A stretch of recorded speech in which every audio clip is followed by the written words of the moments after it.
system generator to Steve Jackson Games, and they allowed me to use the license. So I put it online, and people could download it and have fun with it. I think it's still available somewhere if you want to look for it. That was 91. Now jump to middle of 93. Rags to Riches just shipped. That's my second game I made at Interplay. After it shipped, I was kind of assigned to do different things here and there. I made installers for a lot of games. I did work on Stone Keep and a few other games that were being done. But I also worked on engines. I made 3 different engines. A voxel engine that was interesting, but I'm not sure what I would have done with it. Think Minecraft. Then I made a 3D engine. It was super slow. And then I made an isometric 2D sprite engine. That's what would turn into Fallout. So now we can actually get up to talking about the making of Fallout. So in early 94, Interplay announced at a company meeting they were looking for a tabletop RPG to license. I was super excited and I suggested GURPS. And I was playing with other people, on the Thursday night thing, and we were getting together and playing GURPS already. And I think that helped the suggestion win over the only other proposal I heard of, which was Earth Dawn. So I already had a way of getting hold of Steve Jackson Games, so I mailed them.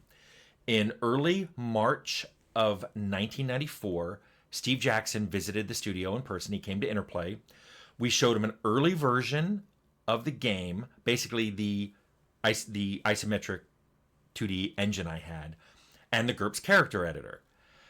We went to lunch at Disneyland at Club 33, which is later where I'd take the Fallout team when we shipped. And then that evening we sat down and played Illuminati, the Steve Jackson card game. That was really interesting because at one point he and one of the Interplay employees, Floyd Grubb, got into a rules argument, and Floyd was right. That was interesting. Anyway, March 28th, 1994, I sent Steve Jackson all the latest Interplay titles to play. At this point, I'm not really sure when the contract got done. This all goes on above my pay grade. Wasn't involved. However, the next note I have is June 13th, 1994. Tom Decker, Chris Taylor, and I responded to John M. Ford, the writer, his design for a non-linear time travel GURPS computer role-playing game. I don't have the notes on that, but apparently I remember it was really wacky, and it was interesting time travel. I mean, trust me, that dinosaur time travel game I've talked about was also equally wacky. I forget exactly why we didn't go with it, but it was a little early. We hadn't even decided what genre we wanted to do. In August 24th, 1994, I made the first wish list for the project. I wanted Chris Taylor and Scott Campbell to come on as designers. I wanted Jason Taylor to do all the scripts, design, and implementation. I wanted Jesse Reynolds as an extra programmer. And as lead artist, I wrote Spencer Kipe. Spencer was another artist. I hadn't worked with him, but I think he was on Stone Keep. He'd come and play GURPS. He was the one who played the really overweight magic user that they fled and let the fire elemental eat. Anyway, I don't know what happened to that because I didn't have a team yet. I found a note in September 9th, 1994. The art list is still generic fantasy. We hadn't decided on a genre. It had things like crossbows and swords and medieval armor and very generic environments like forests and desert and grasslands and caves. So in the fall of 94, I wanted to open the game development. Now I wasn't allowed to. So that's when I did I'm going to say I'm having pizza in an empty conference room in the evening and anybody who wants to come by can do it. I was surprised at how few people came by, but turns out, in hindsight, I got very motivated people because they were willing to come on their own time to do this. During the second meeting, that's when we started to elaborate on that crazy dinosaur time travel setting, the one with spaceships and dinosaurs and wizards and religious cults. Several people liked it, but it was really complicated, so we cut it back to just an alien one. And we talked a lot about that setting on a future Earth that had been invaded by aliens. Humans were hiding in shelters all over the world. After discussion for that, and I think at this point is when I talked to Scott Campbell, because I'm like, I dreamed about these vaults after an apocalyptic war. We liked the destroyed Earth setting, but we weren't big fans of the aliens, so we went post-apocalyptic. I suggested we keep the vault idea because it let the player and the characters both were on the same page. They knew very little about what the world was like.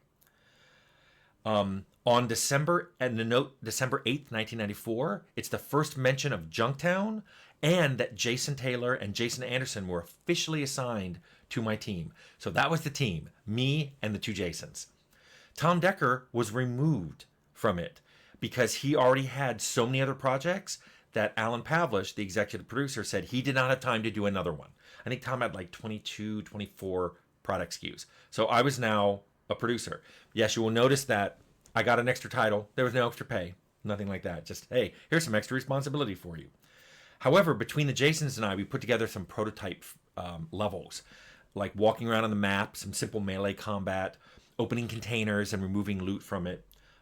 One of those prototype levels is on the CD-ROM of Fallout. If you have it, it's in a folder called Demo. Someone named Gizmo Junk posted this video on YouTube, so you can kind of see what it's like. It's very primitive, but it's the sprite engine in its earliest form. January 2nd, 1995, we're now into 95.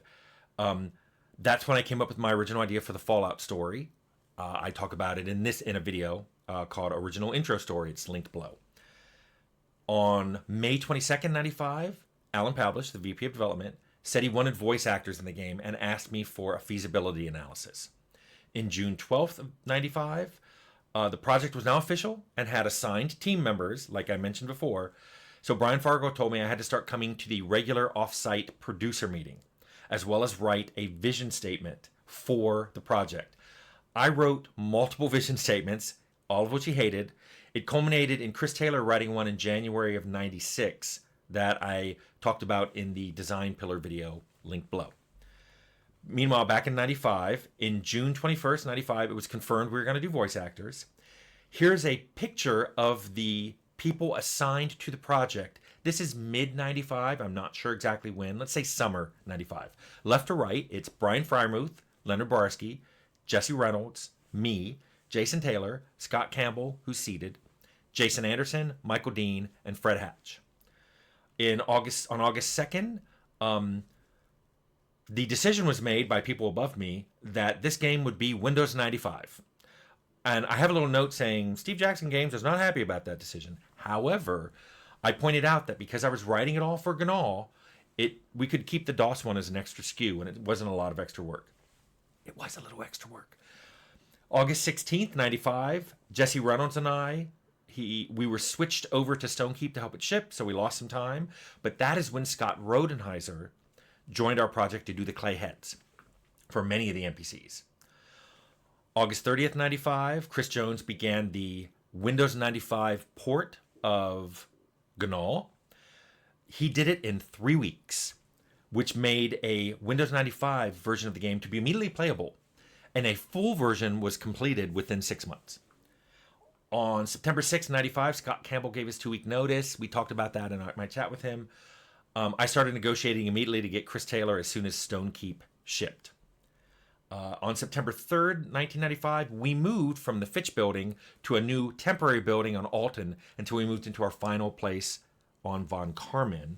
The team list was, because I had to, as a producer, I had to be responsible for the move. My team list was Leonard Borarsky, Michael Dean, Jason Anderson, me, Fred Hatch, Jason Taylor, Jesse Reynolds, Chris Jones, Brian Frymuth, and Arlene Summers, who was a 2D artist. She did a lot of our button sprites. October 11th, 95, Helena Wickberg joined the team. The total size of the team was now 11 people. Marco Green was listed as my supervisor, not Fergus. Fergus was still a producer at that point. But GURPS was not part of his D&D division, so he supervised me separately. So I didn't go to his D&D director meetings. He and I just had office hours on our own. November 13th, 95, we made a Fallout demo just for internal play. This is not a demo that we shipped in April of 97. Alan Pavlich thought it ran too slow. Fargo, though, loved it. He especially loved the death animations. I remember he called that out. We set our proposed ship date to be November 1996. We did not make that. January 15th, 96, I went to a pet store and bought a pet emperor scorpion that I named Spud and gifted it to the team as our team mascot. Spud lived under a little log in a fish tank in Fred Hatch's office. He dined on crickets that we caught around my house and the yard or bought at the pet store. It was pretty gruesome. I think many of the artists looked at it. He might have been an inspiration for the Rad Scorpions. January 23rd, 1996, the current team was me, Fred, Jesse Reynolds, Chris Jones, Chris Taylor, Brian Frymuth, Leonard Barsky, Jason Anderson, Michael Dean, and Gary Plattner. So we gained someone and lost a couple other people. But then in January 29th, 96, Scott Everts and Nick Kesting joined. February 96, at an offsite producer meeting, that's when I gave the talk on how to manage a team effectively. There's a YouTube video, I'll link it below. January 13th, 96, we slipped our ship date to February 13th, 1997. We wouldn't make that one either. This was because we had to redo all the estimates to do 3D artwork. It was my first 3D game. It was taking a lot of extra time. Leonard tried to make up for it by putting in weekends of work, but even that couldn't make up for it. So we ended up saying there's no way we're shipped before the end of 96. We also started the GURPS Mac Fallout. There weren't any current plans for the project, but Wheeze mentioned he wanted to hire a programmer to do it. Wheeze is Bill Dugan. We called him Wheeze back then. He was a Mac producer. So I told him as long as a programmer gets hired before April of 96, it should be doable. March 26, 96, Mark Morgan was hired to do ambient music. Great hire. May 10th, 96, sometime between October of 95 and this date, Marco Green was removed as director and Ferg was the new director. The Mac version had been approved, but we still had no programmer. Chris DeSalvo, though, on his own time, over a weekend, made a Mac version of Gnaw, so we could at least have a version that ran on the Mac. We made an E3 demo that was interactive and self-playing. It had 2 maps. It showed off most of the cool features like talking and bartering and killing people and finding neat stuff. There was a mini adventure where the players asked to kill some rad scorpions in exchange for some items, and that was included for people to play the engine, play the demo, and then to test our script engine. July 25th, 96, we made an intro movie. It was modeled and rendering began on it. We tried to get the rights to I Don't Want to Set the World on Fire because we thought it fit the intro, and Fred Hatch started looking into the legal rights. Just so you know, didn't get them. We planned to enter the recording studio in a couple weeks. We brought in Marco Green to rewrite a lot of the dialogue that was going to be spoken. Because it turns out written dialogue can be really cool, but once it's spoken, it doesn't sound as good. He rewrote it in an amazing way and in an amazing amount of time to make it sound good spoken. I wrote at this point, the actual design and implementation of the maps is going more slowly than anticipated. We built a demo for ECTS, which was a conference back then, and we prepared for Editor's Day, and we had a ton of delays for that. I wrote to marketing and said, look, I understand the need for these, but we need to schedule these from the beginning. You can't just keep throwing the requests for demos at me. Just so you know, they kept throwing requests for demos at me. I wrote that not only are our tasks to make the game becoming more complicated and need a lot more team communication, but my coding time had now dropped to about 60% of the time during the week. I was trying to make it up by coming in on the weekend, and it dropped way below half before the game shipped. Here is a picture, a group photo in middle of 96. I'm not 100% sure. I think it came from the webpage.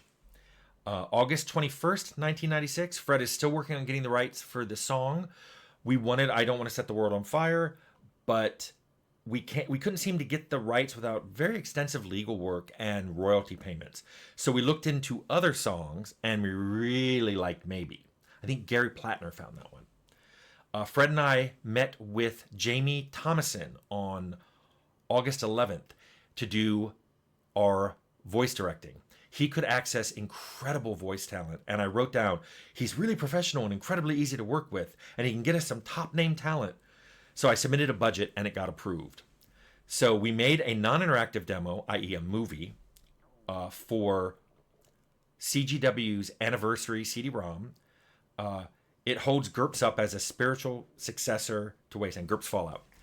And that's how it appears on the CD. The speed at which the demo was put together is a credit to Fred Hatch. He did the whole thing. He picked scenes. He edited it, and video editing software back then was a mess. But he did it all.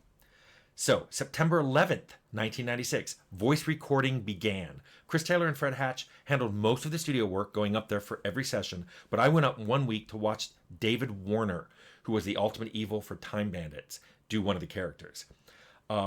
I also managed that same week to get a lot of interface into Starfleet Academy's sound code. So suddenly Fallout had sound. That was John Price's sound code. But I gave him Ganal to run Starfleet under, and so he gave me back his sound code, and boom, everybody's happy. Also, we finally got a programmer for the Fallout Mac version, Tim Hume, who I went to graduate school with, and he now worked at Obsidian. He began cleaning up Mac Ganal and the code, and he was going to share that code with Starfleet Academy so they could have a Mac version too. November 11th, 96, we got a lot of comments from QA on our pre-alpha, and we changed things around based on it. We scrapped instant combat. We used to have a button just saying resolve combat, and boom, it would run through really quickly without any graphics, the combat, and it would just end and show you what happened. We got rid of that, but we left in the auto combat. We had a button for just saying, hey, if you don't want to fight, the game will fight for you. I think we scrapped that. November 25th, 1996, we started making an alpha that was ready on December 16th.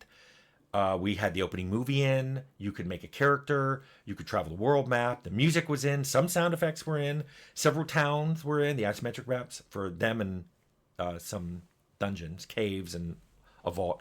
Some cutscenes were in. And we even had one of the digitized heads working. So this was an alpha to just show off all these features.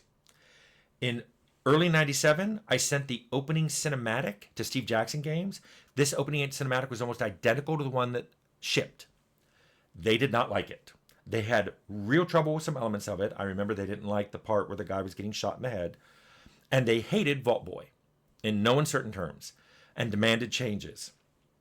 This caused a lot of turmoil because, keep in mind, we're now well past the original ship dates, and I've committed to a ship date that fall. So, February 17th, 1997, Steve Jackson showed up in person at Interplay. He's in the front lobby. Brian Fargo and Fergus Urquhart both declined to meet with him, so I talked to him. He and I talked for 6 hours. I'm not going to go into detail other than to say we didn't really reach any resolution. There were changes he really wanted that I was not empowered to agree to. So I'm sure it was frustrating for him that the people who were empowered to do it wouldn't talk to him, and he could only talk to me, but that's what it was. So, after he left, had a lot of meetings. They asked how hard it would be to remove GURPS. It was all modular. Removed it. My next note is March 3rd, 1997. Remember, Steve Jackson was there on February 17th. My next note is March 3rd. And it says, the game is entirely non-GURPS now and has been for over a week. Full conversion to special is thanks to Chris Taylor for having his fast design and also our modular code. That's the last thing we're going to talk about. Also, here's a photo of the team in early 97. Later in March 17th, 97, I wrote, the interactive demo has been in QA for a week now. They've discovered a lot of bugs, but also suggestions for new features. April 15th, 97, we ran into eReg, that's electronic registration issues. It was supposed to be a drop-in. It was not a drop-in. Dan Spitzley, a programmer at Obsidian, and later I worked with him at, a programmer at Interplay, and later I worked with him at Obsidian, saved the day and got eReg working. April 28th, 97, the interactive Windows 95 demo got put up on the web, the Interplay's website. The response was amazing. It was tremendous. It was overwhelmingly positive. Everybody was super excited. That same week, we got the license for Maybe.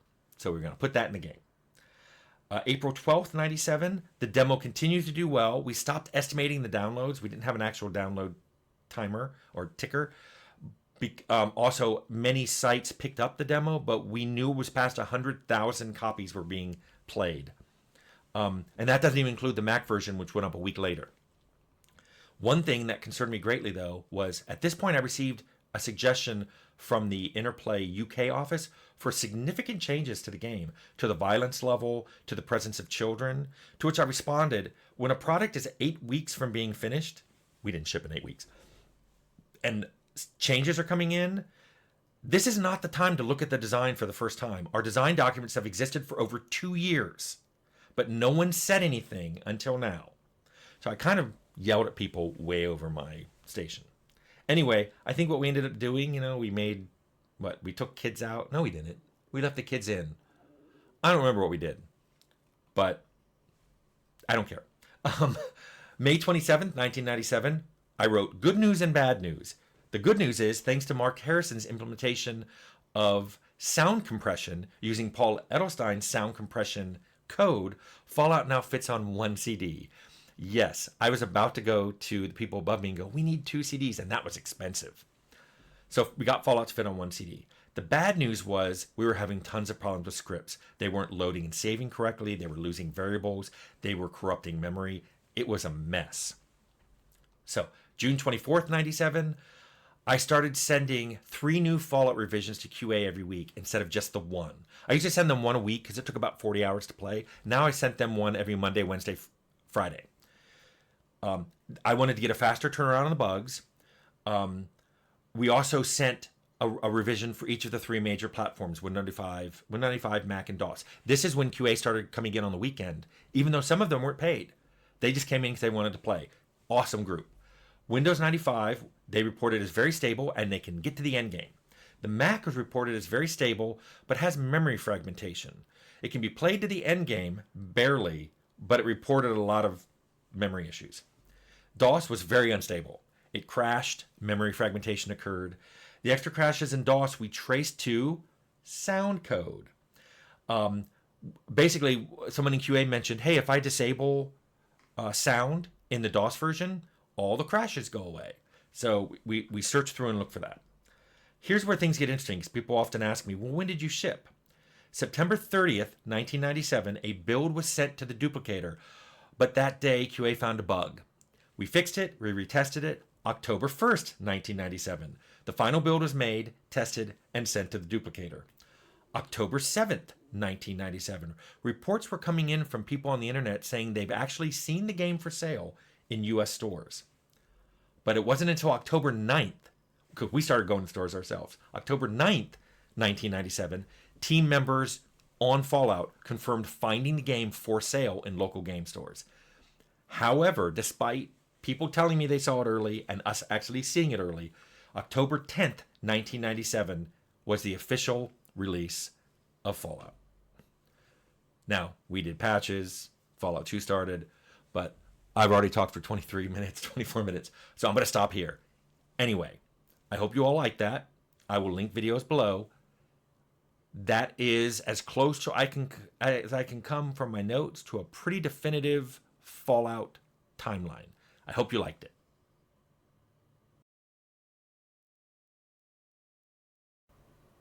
Hi everyone, it's me, Tim. Today I want to talk about the Fallout 1 and 2 box covers. And yes, I'm calling Fallout 1 just so I don't say I'm talking about the Fallout box covers, and then everyone will get confused. Now, I've mentioned this here and there. I know I talked about it on the Why I Left Fallout 2 video. I think it came up in chats with Leonard, so I'll link those below if you want even more context. But I wanted to pull out that discussion and make one particular video about it. And I wanted to call it out because otherwise, this is the kind of thing I think gets lost in development history. These are the kind of things that there's just a few people who even know this. Like nobody at Bethesda knows about this.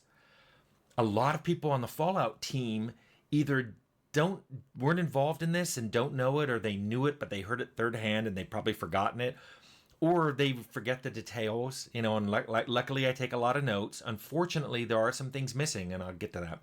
But I wanted to call it out because this is the kind of thing that when people are talking about the history of Fallout, it just gets lost and misunderstood.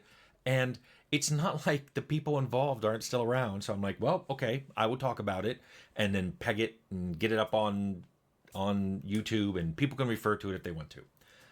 But so in the midst of time, back in like 95 or so, the development of Fallout had been going for about 2 years, and marketing had hired a external company, advertising company, to do things like come up with the Fallout logo, the type font to use, and the box cover, things like that. When we got them, I remember just going, huh. It was kind of plain. It was like there's nothing about Fallout. It was a generic box cover that could have been used in any post-apocalyptic game. I wish I remember the name of the studio. I literally don't remember the name of the advertising company. But we got it and we're like, I don't really like this. This isn't very good. So Leonard's like, I'm going to make a new one. And just so you know, he looked back at some of the previous work they had done and he really kind